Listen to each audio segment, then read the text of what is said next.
Hi everyone, welcome to our channel.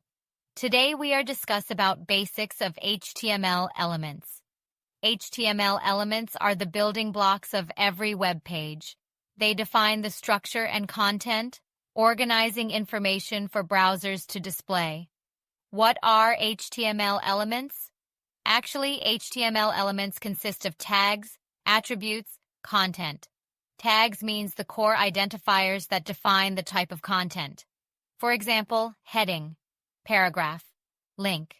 Structure of an HTML element. Every HTML element follows a simple structure. Opening tag, content. Closing tag. Opening tag indicates the start of an element. Example like this.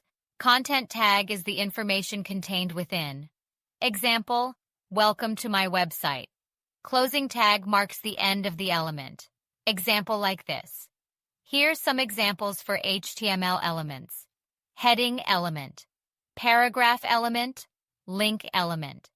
Thanks for watching this video. Please subscribe and like the channel to get more videos like this.